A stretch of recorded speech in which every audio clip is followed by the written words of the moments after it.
is working on LinkedIn this week. If anybody has any connection issues, tell us and we'll send you the YouTube link as well. Welcome to episode whatever, maybe 7 of the Tech Bros show. 8, 7, something like that. Yes. Lauren, as usual, is in New York City. I am usually in LA, but today I'm in Breckenridge, Colorado with like very high altitude. So if I cut out, Lauren's going to run the show. But Lauren, first question, we're going to talk about lots of stuff today, as always, but are you feeling a teeny tiny bit vindicated? Not that we would ever revel in chaos or disruption of any kind. But, some of the stuff you've been calling out on the show and in your blog has kind of hit the headlines. So do you feel vindicated a tiny bit? Yeah, I mean, well, it's not about being vindicated. It's about being, I'm pretty loud about my opinions on things. And, as far back as a year and a half ago, as soon as interest rates started going up, it's like, people say Mercury goes in retrograde and all kinds of crazy stuff happens. I don't know too much about, astrology or whatever, but, weird things start happening. And, with what's happening in the macro environment, it's really interesting to play out, because I agree that like what some of these VCs are saying last week, there was almost an extinction event. I'll just call it a Ponzi scheme. The Ponzi almost got exposed. It came out this week also that Silicon Valley Bank actually has a bunch of money that they invest back into venture funds, which I'm sure that people could figure that out or knew about that. But, it's very much, I always love to go back to the Jenga blocks of that movie, The Big Short, where everything's interconnected and, everyone has money in with everybody else. If you're selling only to other startups, all of the startups that you sell into are affected by the same problems. So there's not a whole lot of diversification. And I think even as this week has gone on with First Republic Bank, we saw, the Swiss government, I don't really want to call it a bailout, but, they're basically providing capital to Credit Suisse, big Swiss bank that has a lot of positions and, operates on high leverage. It's very interesting to see what's going to play out. And I know there's a lot that hasn't come to surface yet, especially when we talk about Credit Suisse and what's happening in Europe. Are the European banks happy with what the U.S. did, bailing out, not bailing out the equity holders, but basically backstopping deposits on Silicon Valley Bank and basically raising the FDIC limits on bank deposits? Started in tech, started in this little circle thing that, goes on here. And now it's, become more apparent that there's liquidity problems all over a bunch of banks. And, if that's not your thing, if you don't like macro, we've also got ChatGPT-4 that came out this week that people can, play around with. We're going to get into that with our guest today, Dr. Brandeis Marshall. That's the thing. I think everyone wants to hear your take on what's happened this week, but they're also going to want to hear our guest's take. So we're just going to bring her straight in. Let's do it. Let's do it. All right. So welcome to Dr. Brandeis Marshall. She has a lot of thoughts on what happened with Silicon Valley Bank and, generally this week in tech. More importantly, she is the author of an awesome book, Data Conscience, Algorithmic Siege on Humanity. Brandeis, if we had any production value to our show whatsoever, I would have had the cover to throw up in a slide right now. Oh, but you got it. I don't have my copy with me because I'm traveling. Yes. So let's talk about the Silicon Valley stuff now, and then we'll get to the book in GPT-4. So you've probably followed a little bit Lauren's take on, how maybe some of the underpinnings, or what she refers to as a Ponzi scheme, has been exposed a little bit with what's happening. What's your take on what happened over the past week? When it comes to these banks, where should I start? I am not an economist. I am a small business owner of a startup. And as a Black woman, it never dawned on me that I would even have the ability in order to get a bank loan. So I'm been funding myself and funding through projects. So the whole notion of SVB and the commentary around historically excluded groups, and that trope saying that the reason why it failed is because of essentially Black and Latin people, and those within the LGBTQ2 space, I was like, okay, of course. It's always about white people being the victim and Black and Latin people being somehow the cause of white people's victimhood. And somehow white people are going to save everybody. So that's what I took away from it, outside of the whole notion of the economics of the system being designed for privileged people. So I don't have much to say because it's not even an option for me, right? Like, I apply to grants all the time. I don't get any of them. So. And I think, and one thing that you're referring to here is the Wall Street Journal, quote unquote respected newspaper, just for people who don't know, like put out some commentary and published it this week about like, essentially saying like, oh, well, maybe the board of Silicon Valley Bank got distracted by, the fact that they were, whatever it was, 40% women, they had whatever, LGBT person on the board. Yeah. They had, a Black person on the board. And a lot of people looked at this and said, first of all, my opinion is, if you're getting distracted by that, you shouldn't be running a bank or running anybody's money. So that was definitely a I would say I'm surprised, but I'm not surprised that has been something that's come out this week out of this, which was quite interesting. Yeah, but no one really understands the financial markets the way a small business owner does because of the lack of resources that's actually given to businesses that are under like 250K. So those banks and those organizations that have a certain number of employees, and of course that have more revenue that they have in a year, they have the opportunity in order to be part of an SVB, but someone of my meager startup stature doesn't. So the whole ripple effect, I'm like, what are you talking about? I don't see why I would care. I mean, I understand why it's important because Silicon Valley apparently is the, political fire stick in the United States. And everybody is trying to make sure that Silicon Valley people are happy, but most of the quality work within the space of tech is not happening in Silicon Valley. They're just appropriating all the open source done by other people in other parts of the United States and the other parts of the world. But no one really wants to talk about that part. Well, I love that. Wait. I'm going to cut you off, Mary, because I've been talking about that, and like so have a lot of people for years about open source projects.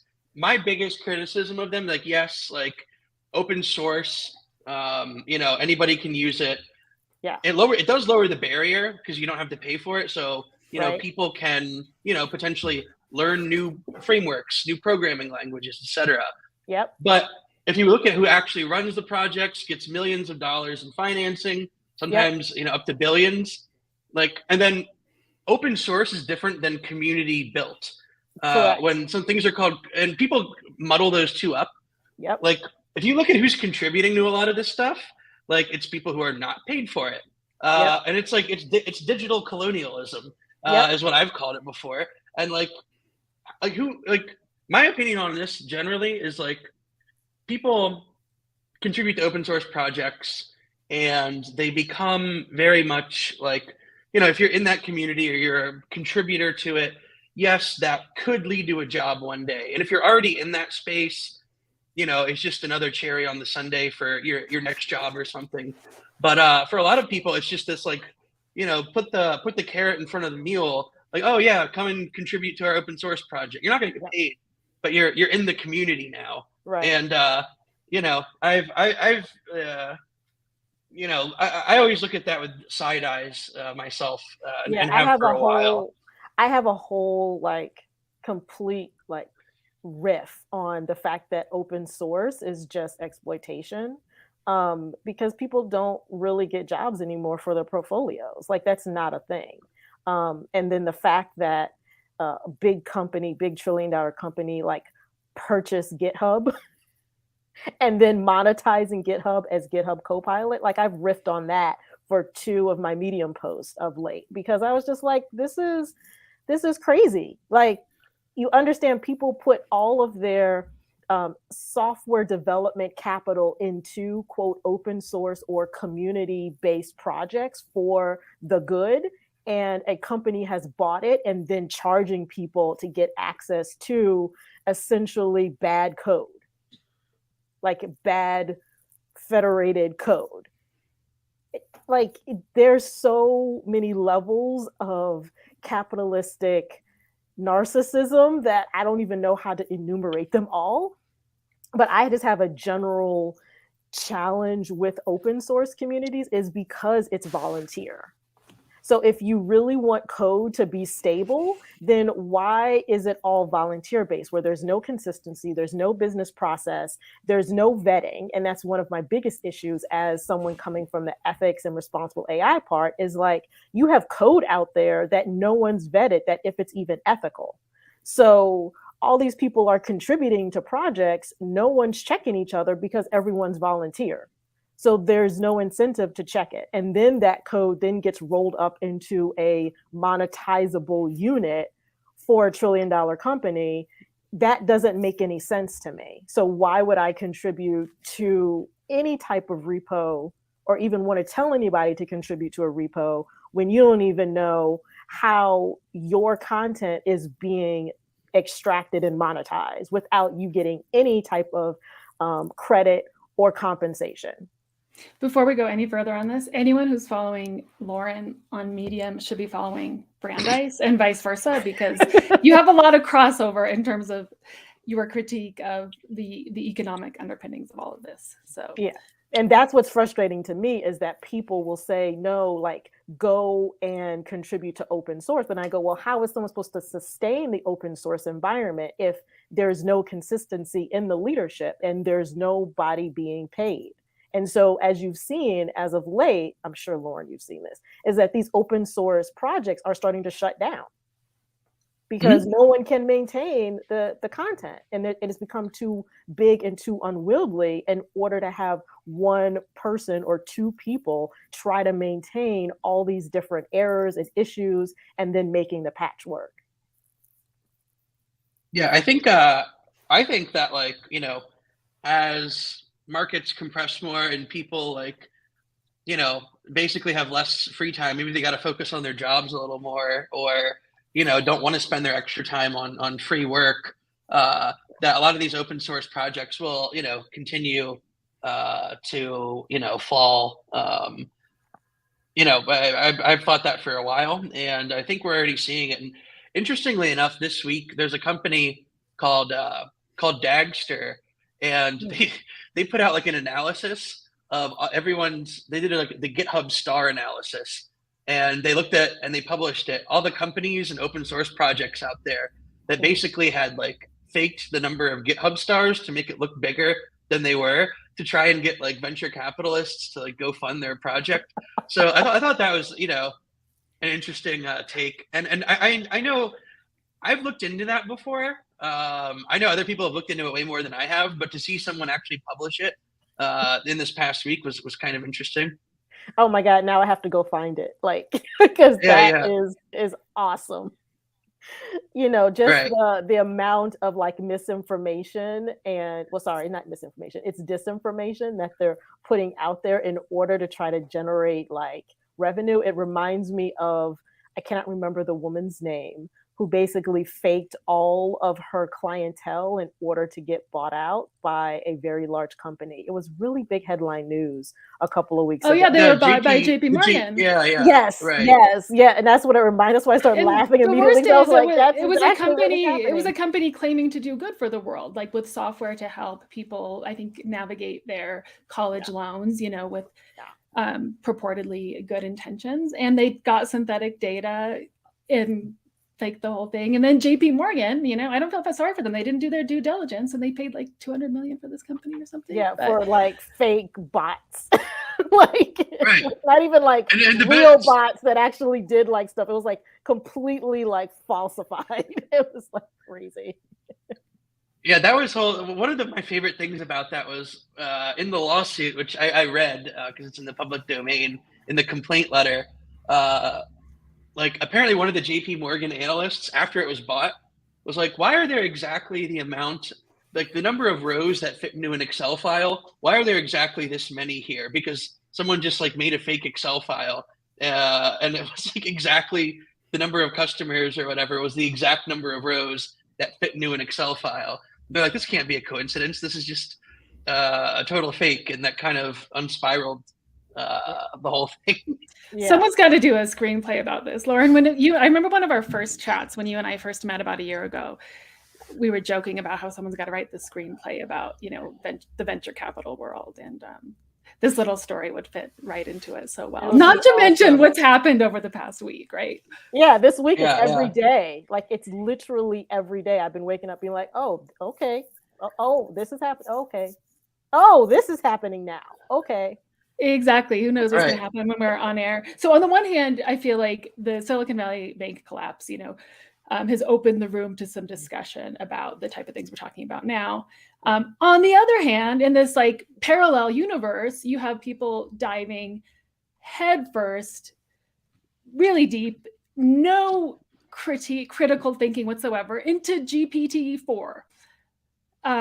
So let's talk about that. I've seen so few, except for the voices like yours, Brandeis, and the other people who care about AI ethics.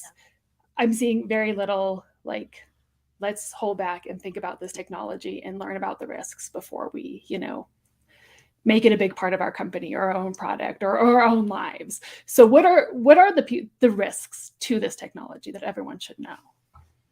What are the risks? I'm trying to get back to my Twitter because I asked a question 2 days ago, which I think you saw, Mary. I'm not sure if Lauren, you saw it, because I literally just had a question. I have not touched GPT-4. I want to let everybody know I have not touched it because I don't know how it's collecting my data. So I'm not even touching it until I get a little bit more critique of like, how are they getting third-party data? Since it's like trillions of dollars. But here was my tweet, and I'm reading my tweet. Read it, from 2 days ago. I said, GPT-4 has been released without any AI transparency, accountability, or governance protocols. That's terrible for all of us humans. I have a two-part serious question, and this really was a serious question because I really wanted to know the answer to this. The question is, what real-world problem was GPT-4 intended to solve, and how would humanity benefit? That was my question. And understand how I asked this question was, what was this technology supposed to solve?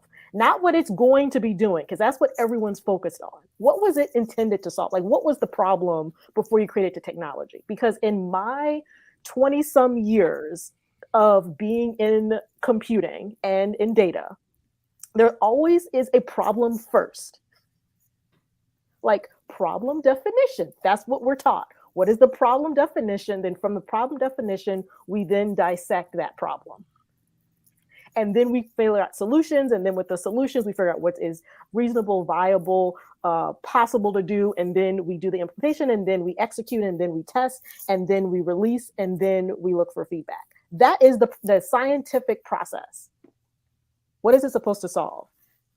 Like 500 people have liked it. There's been comments, there's been quote tweets, whatever. No one has told me what it's supposed to solve. I've looked at all the commentary. No one's telling me what it's supposed to solve. Everyone's telling me what it could be good at doing, not what it's actually supposed to solve. So that is my biggest critique, is that there's technology that's being created with no purpose. And we shouldn't be creating travel with no purpose.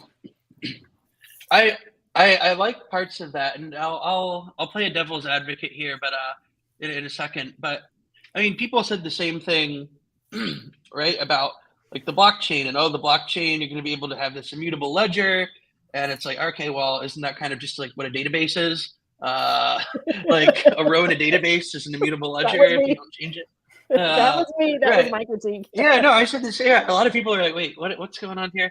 Blockchain and the crypto that came out of it, and the crypto turned into this run up of is there a utility to it?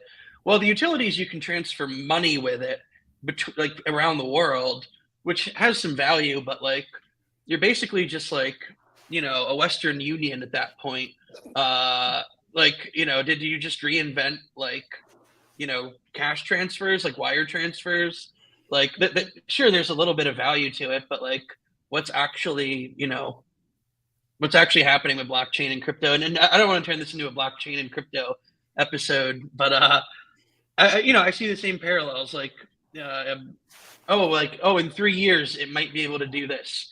In 4 years it should be able to do this if we chat GPT-5, and then 6 do this, and this. And right now I see a lot of, it's a lot of science projects that people have. A lot of folks, basically have, made some kind of interface.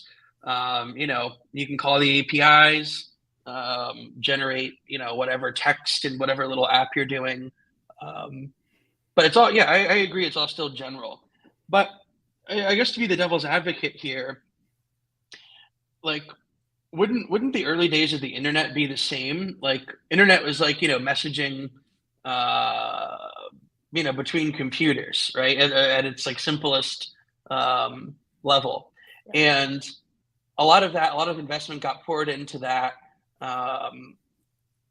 from which a number of companies were founded. A number of companies were folded, like, in the 90s tech run up.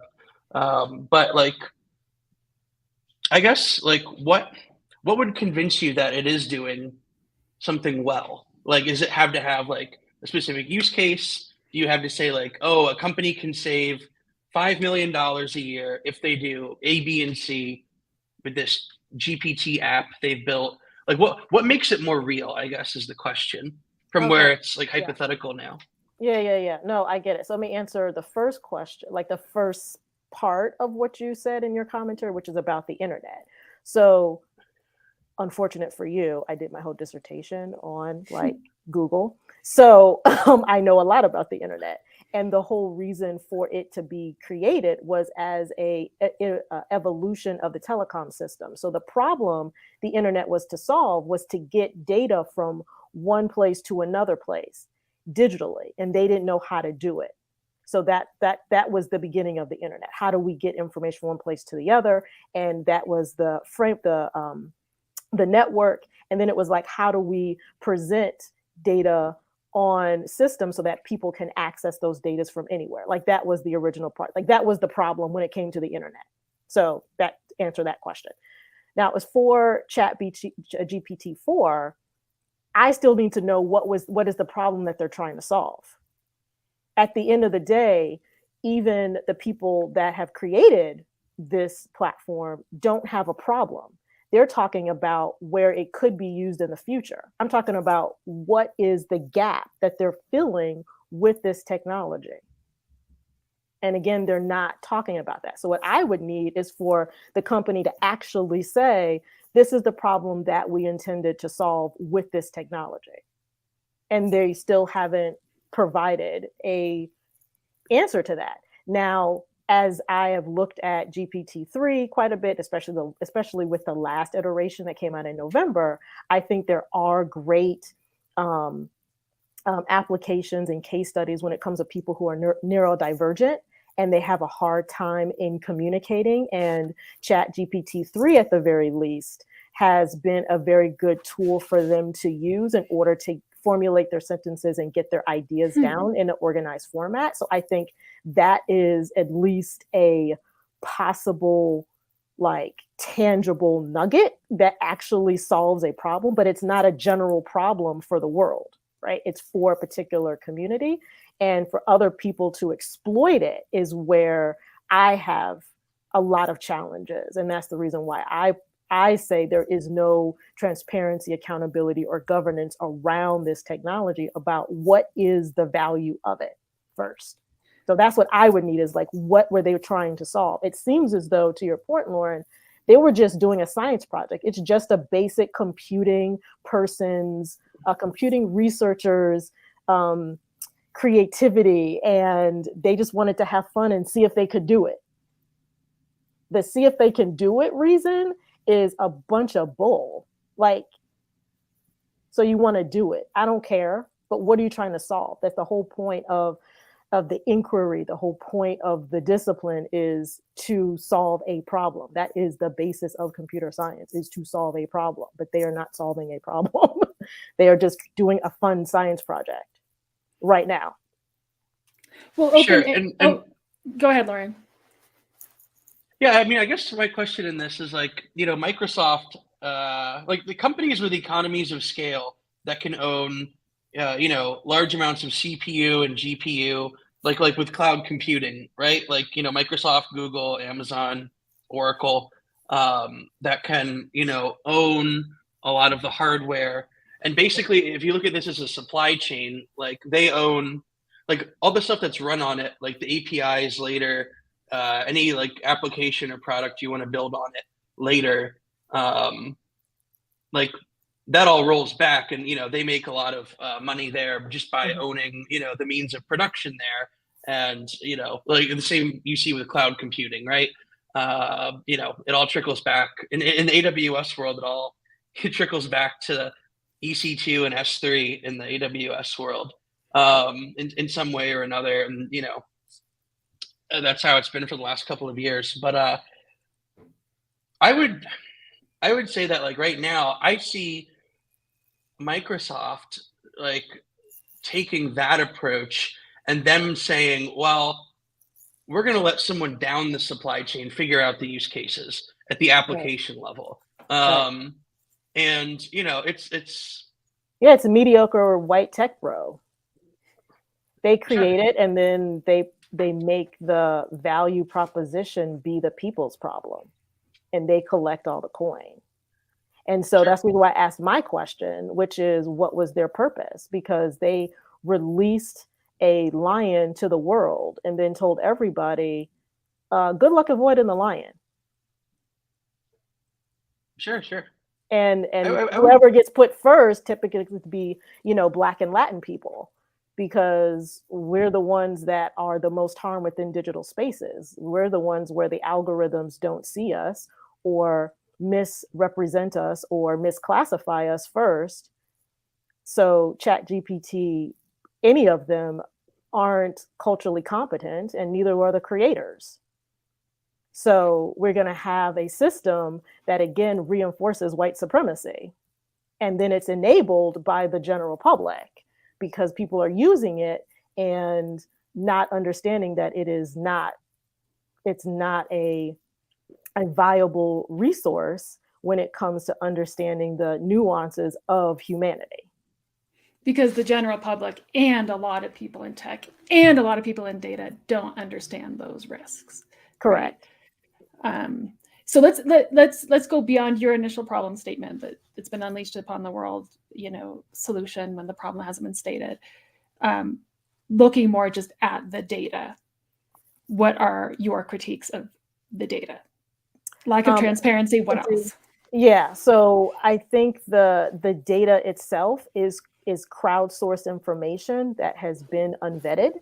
So you don't know what's accurate and what's not accurate, very similar to what we see on Google and other platforms when it comes to all of this. What is popular is not necessarily what's correct. So that's my biggest critique. I think secondly, there is this, it's a problem in understanding, is the tech going to help with the grunt work, or is the tech helping with creativity work? So the data itself, I'm not quite sure where the GPT information is supposed to, what gap it's supposed to fill in. Some people, they use it just to get a list of 10 steps to do for project management. Other people are using it to try to solve like deep problems, right? So not really sure data-wise where it's going to be viable. And then thirdly, my other biggest critique of the data is the fact that it has errors that, okay, so I'll think about Chat GPT-3. Issuing an error and trying to get it changed is a very arduous process. Chat GPT-4, I don't know how it works yet. Again, I haven't been in it, but how does it deal with misinformation, right? There are several reports out talking about, okay, we have embedded in the new Chat GPT-4 and trying to make it safe for kids. But then an adult playing to be a kid has asked, how do I, make mixed alcoholic drinks? And there's a warning that says if you're under the age of 21, you cannot be drinking, but then it responded and gave how to make mixed alcoholic drinks. So where is that? So no matter what that GPT version is, where is it actually not giving information when it knows it shouldn't? Or how does it know not to give information? So the data is just going out with, again, no screening. Now, how does this compare to search, though? I would ask, like, as a bench, like Google search being the most, obvious example. Like, if I'm a 14-year-old kid and I want to, where in my neighborhood can I get, buy a 6-pack of beer? Right. And, I'm on my dad's computer, the family computer or whatever. Like, does Google not suffer from the same problems, or is that something that we've just kind of written off as a society? And I'm just using a kid buying alcohol. There's worse examples, obviously, but like that's just something we've written off. And are we going to write this off too? Yeah, it's the writing off part, and that's always been my point, is that tech continues to go forward without addressing the harms that it induced in the beginning. So Google hasn't addressed its content moderation issues and its issues with popularity over accuracy. It hasn't addressed that. So now all you have is GPT version whatever that's just piping in all of that curated data and then putting it into a form that then could put together sentences. That's the only difference. It's able to put together the sentences and create the bulleted list. Whereas on Google, it just provides you with a bunch of links, because all Google is just here's some options and you can choose which option you want to go to. That's what every link is. It's just the option, right? So I think that it's something that we've just written off.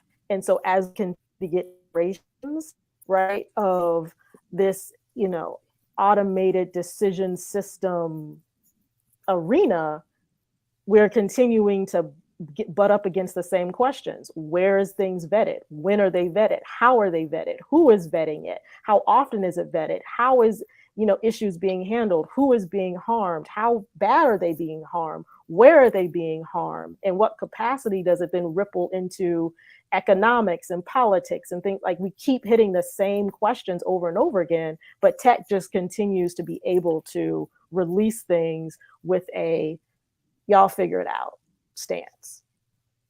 So, Brandeis, I want to know how, so your book is about this, Algorithmic Siege on Humanity, trying to get people, before GPT-3 and now 4 came along, trying to get people to understand some of these risks and to stop and take note of them. At least be aware, if not do anything about them. how hard has it been to get anyone to care beyond that, sliver of the population that is like, we are AI ethics or tech ethics? Yeah, it's very difficult because I'm a Black woman with a PhD talking about harms to Black people and other vulnerable populations. So I'm going against the grain of most people in tech that want to do the right thing, but they don't really want to go deep. So, my book sales has been good, but it hasn't been at the level that I would have hoped it would be at, right? It's not in curriculum the way I think it should be. Companies aren't adopting it and bringing me in to talk about it because companies don't really want to talk about it. Not really. Like, they really want what we've seen in the layoffs. I mean, Microsoft has this whole product and yet removed all of their people and laid off all of their people in the responsible AI. Just this week, they laid off one of their AI ethics teams. I forget what the name of the team was. I can't remember the name of the team either, but just laid them all off. So they talk about it, but they don't do anything about it. And they surely don't contact me to pay me, right? So to actually talk to them and teach them and consult with them on how to do it. They really don't want me in the room, but I still show up on social media and still write my stuff because I think that the general public needs to at least be aware. I mean, ultimately, everyone as individuals and corporations are selfish. We care about, yes, a company cares about their profits, an individual, we care about our own interests. So has there been what's the one message in what you've been saying that people sort of perk up and are like, oh, maybe if I'm not an ethnic minority, maybe if I'm not a woman, maybe if my well-being is probably never going to be endangered by these algorithms, is there like something that like tips them off? Maybe I should pay attention to this. Maybe we should all care. It's not one thing. It's really the idea that the data set is not the problem. That tends to be what really perks they kind of go, wait, what? Because they think it's a purely scientific problem. If the data set is better, then everything else downstream will get better. And when I tell them, well, how did the data set get created? That tends to be a point where they kind of go, wait, I never thought about that. Where was it sourced? Who created it? That tends to be something that perks their interest. But then they consider that data set creation to be someone else's problem and not theirs. So they then absolve themselves of, again, I don't get the right data set, therefore I can't be ethical. So then I come back and say, well, there's things within the data pipeline that you can do after it's been collected and screened and transformed. There's things you can ask. There's things you can ask when you are storing it. There's things that you can ask when you are analyzing it. There's things you can ask when you're visualizing it. And then they go, well, that'll just take too much time. And I said, but you have code reviews and you also have an ethical team. So why can't these questions just be part of that? And then their brains break because I'm actually asking them to do something that is outside of what they think they should do. Sure. I mean, you see this everywhere. Like, people call it slacktivism, right? Like, oh yeah, I agree with this in principle, but then, when you have to put money or time behind it, like a lot of people, back out, right? Yeah, it's really retaliation. That's the other piece of it, is retaliation. I think they're going to be retaliated against if they start to push the envelope, especially inside of a corporate realm. So sorry, Lauren, to cut you off, but go ahead. No, go ahead. Maybe shifting a little bit, but I've read some of your things. One of which was 2022 was the year of data trash or something like that. It was called, and I think it was. And this is something, like, you brought something up earlier in the episode that, I've got a tinfoil hat on about a lot of this stuff. Is how much do certain entities know about you? And the data that they collect on you. And, I've seen behind the scenes on all this stuff, working in tech for a while. Data is the new oil. There's all this digital exhaust. We've been hearing that for 10 years. You know, a lot of it hasn't been monetized. Some of it is. You know, you can package up your data and sell it to ad brokers and hedge funds and whatever, make some money that way. Like, where is that just going to continue, or is that kind of died off? Are people just going to keep collecting data for the sake of collecting data and then not know what to do with it? Like, I don't know what's going to happen with this space because it's all over the place.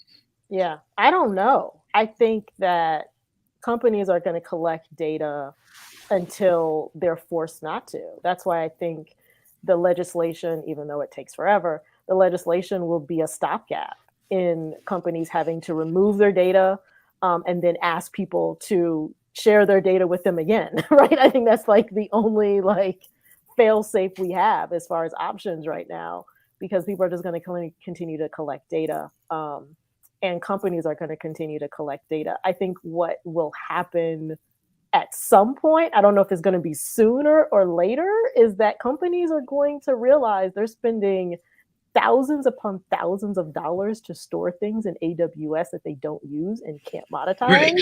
And then they're going to be like, wait a second, we don't need to spend $50K a month on this AWS, whatever partition. Right. We can just delete that data and reallocate those. Like, I'm waiting for companies to get that realization. But again, to your point, Lauren, I don't know when they're going to figure that out, because most big companies don't have a data division. They have a CTO, they have a CIO, but they don't have a chief data officer or a data division for someone to actually like break down the amount of waste that they're just holding on to in AWS. Like, right. I'm just waiting. Right. I'm just like, that's the reason why I wrote that article and had the picture of like a wasteland, was because I've talked to so many companies and the CTO and the CIO have no idea what I'm talking about. But I go and I talk to like a data engineer and they're like, oh yeah, there's all these systems that we have. And I'm like, so why? And they were like, they pay for it though. Right. Give me the money. It's a lot. See, I talk about this type of stuff all the time. A lot of this is just basically like, I don't know, people talk about universal basic income and like, you know, the government should have it, but a lot of these data jobs, like, yeah, you're the person who manages a bunch of the S3 buckets and there's a bunch of data in there and maybe you made a couple reports off of it. Right. Does it ever get used? Is it ever actually sold? Does it make any decisions? You've got, you know, terabytes at the low level, you know, petabytes of data about what users clicked on what back 2 years ago. Does that make any sense? On an old product, what you're really doing, on a product that they no longer sell anymore, because their business has shifted, right? Like, that's the other thing that's so crazy. Like, you're keeping data that you know you're not even using. Like, you know that data is worth nothing because that product is not even on your SKU anymore. Right. But people still, like, the people who manage that are just very incentivized to keep it there because it's more work to do and they can hire another person under them to work on it or whatever. I think a lot of that is, I think a lot of people in the last 2 or 3 years have actually thought about that more, or at least thought about it and started to think about it once they realized they couldn't monetize it the way they thought they could. With all the, you know, data is the new oil stuff in 2014, 2015. But yeah, that's super interesting. And where do you see,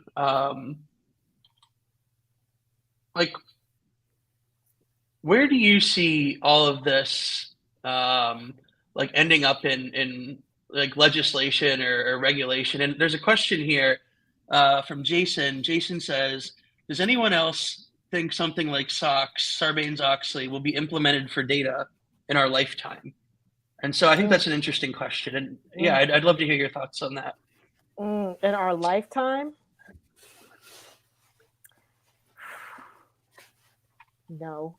I mean, given how long it took the Emmett Till Anti-Lynching Act to happen over 120 years, I couldn't imagine any legislation for AI governance to happen. I think I think one tipping point would be the quote unquote AI arms race that we're in with other countries. So the transatlantic component, right? What's going on with what, Russia is saying and what China is saying about AI and what their legislations are might like shame the United States into something, right? Because there needs to be some type of global MOUs or something that happens. But I don't see the United States being the lead because they haven't, right? I mean, at the very least, the EU has something, even though they ignore everything below the equator. We'll talk about that. We can talk about that later. But at the very least, they have something in the EU. Whatever you might think about that, but in our lifetime, I don't. Yeah, to the point of the EU, like all the GDPR stuff, like they enforce it on big tech, but they don't like. Right. I really don't know like how many like smaller tech companies are actually held accountable to this. And I've seen just tons of examples everywhere of violations of this. But like bigger companies know that they're going to be called out for it if like they do something too egregious. So there's like fail safes in there. And I'm talking about GDPR specifically. Yeah. But a lot of smaller companies like they don't know, and they have data that they store and collect that they probably shouldn't be, and there's no real punishment enforcement that I've seen too much. I'm sure there are examples out there, but I just haven't seen it. Yeah, there's a couple of examples using this work from Tiffany Lee, last name Li. It's called Algorithmic Destruction. I've talked about it on other platforms as well. And algorithmic destruction is the identification of the algorithms and the ill-gotten data that therefore needs to be removed by the company as part of the sanctions and penalties out of the FTC. So it has happened a handful of times. And again, it's to your point, Lauren, it's for big companies. Smaller companies don't have the same scrutiny. So what I see large companies, those huge companies doing is imposing regulations, self-imposing regulations on their vendors that are smaller companies to basically protect themselves in the event that those larger companies and those trillion-dollar companies actually get sanctioned. So it's this weird setup where the smaller companies are getting asked all these data, questions about what's their data practices and their operations, just so that the larger companies can protect themselves. But there's no actual penalty or any stopgaps or anything for anything that's like under $50 million in revenue. Right. And it's hard to be optimistic about any, broad regulation when you look at Congress trying to keep up with what the social media giants have done, and they're still trying to figure out how that works. And, maybe it would have been a good idea to consider Twitter a public utility and those types of discussions. As it's hard to have by the lobbyists. Yes, it's hard to have any optimism that they're going to be on the AI train. The only real awareness of the risks of data that you hear is the backlash against Twitter, which is more playing into the bigger geopolitics rather than maybe trying to educate themselves and the public about the risks of putting our data out there. Yeah, but I mean, the Speaker of the House apparently wants everyone in Congress in order to take an AI class. Well, I hope you're teaching it. Both of you, maybe. Lauren, you can hop in there too. Have you been contacted, Microsoft Lauren? will be teaching it. Microsoft will teach it. I have not been contacted. Lauren has not been contacted. We have so many good comments today. Elsa Mahari says, mainly because tech is so scalable, VCs just fund so that they get money and worry about the consequences later. They fully know that it is problematic, but lack of repercussions keeps things spicy and fluid. The government is just making money as well from this. Really good point, Elsa. So many other people here today. John Cook says very few enforcements of GDPR at all. It's really only Amazon and their ilk that get slapped those fines, which we do like to see. I like to see it, but not something that we're lower or smaller companies, as you both said, are thinking about too much. There was a quote here or a question here from Davis Vance I'm going to get to, but did you have something you wanted to say first, Lauren? No, go ahead. No, I have something I want to say though. You go for it, yeah. So what I put in my book, I can't remember which chapter, I think it's chapter 9. I put in my book was a way for companies to actually feel the pain of their malfeasance is for them to go in what's called tech jail. So you can go ahead, buy my book, open up and look for tech jail. And I talk about tech jail and what does that mean? You mean that would be something that would be enforced? Yeah. Tell us what it is. Yeah. Do you want to give us a little hint? A little hint. So you know how people who do criminal acts get put into jail, and they therefore can't work, and they therefore have to pay in order to get out of jail. Unless they're a tech bro or a finance except for a tech bro, right? Unless they're a tech bro. But in essence, that's the criminal activity. You do something wrong, you go to jail, and then you have to wait for arraignment. I suggest a very similar process inside of my book that does say that tech companies that perform any type of bad acts not only get hit with fines, but also have to be shut down for periods of time. That's part of my tech jail commentary. That will never happen. I agree. But I still put it in the book just so it's out there. Yeah. I think that it's like tech is too far ahead of any regulation and this is part of the problem. Like, regulation's always running behind. Like, look how slow Congress moves, or look how like even like state level enforcements, and it's always playing catch up. And I just don't know if it can be reined in, frankly. I have the same struggles, the same comments. Right.